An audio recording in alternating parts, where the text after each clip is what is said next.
This poem is Hagar in the Wilderness by Tyehimba Jess, and it also is an ekphrastic poem.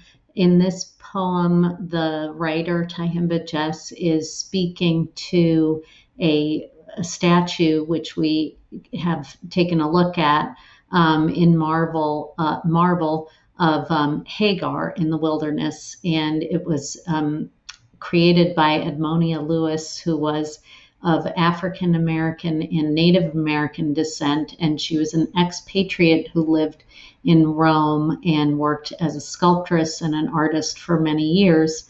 The sculpture itself is from the 19th century, and it's in the Smithsonian Museum.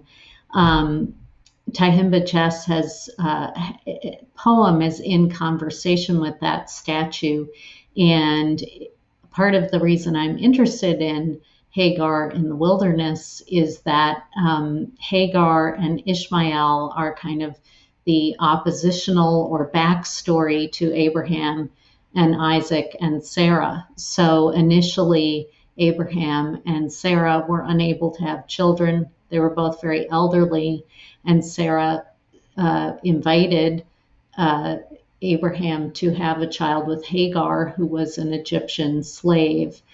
She did indeed have Ishmael, and his name means God listens.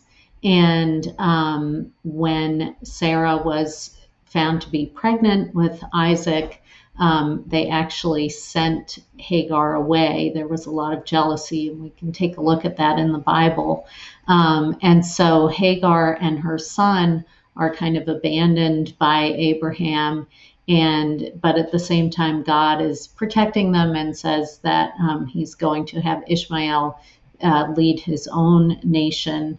And they are out in the wilderness, and she is despairing because she doesn't have any water, even for her son, or any way to feed him. And an angel comes to her and says, God listens, and God does provide. And so the statue has her with the water jug. Her child is not anywhere nearby, but let's just take a look at how the poem deals with this piece of art by Edmonia Lewis. He begins, my God is the living God, God of the impertinent exile. And of course, that is true.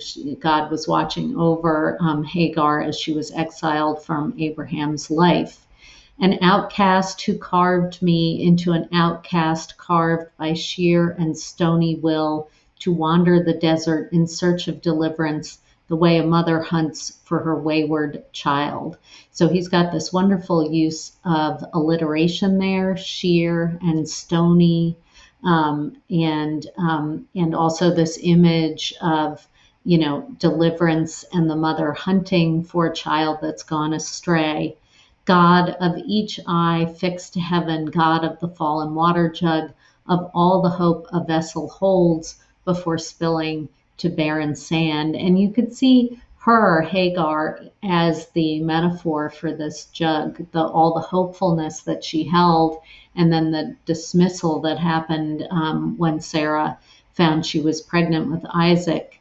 God of flesh hewn from earth and hammered beneath a will, immaculate with the power to bear life from the lifeless like a well in the wasteland. So here he's overlapping the images of the artist Edmonia Lewis, who is getting this figure out of and carving this figure out of the marble, and this other idea of the water and the food coming seemingly out of nowhere.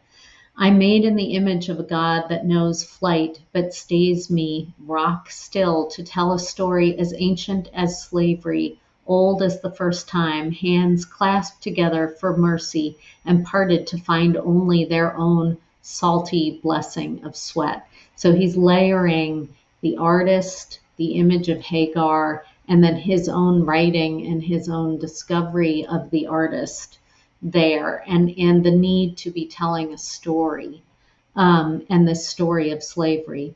I have been touched by my God in my creation.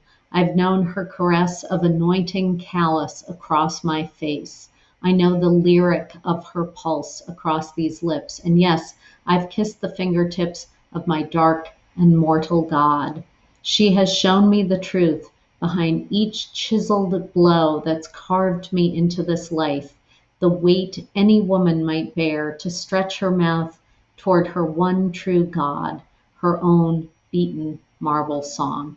And I didn't want to stop there because it's this amazing way in which I think both the statue, the embodiment of Hagar, and the writer are speaking and connecting with the artist, Edmonia Lewis. And it's this beautiful way in which the art of the sculpture is influencing the art. And you can see that even in that word lyric, right? Lyric is a poetry word. That's a diction from poetry and an idea from poetry.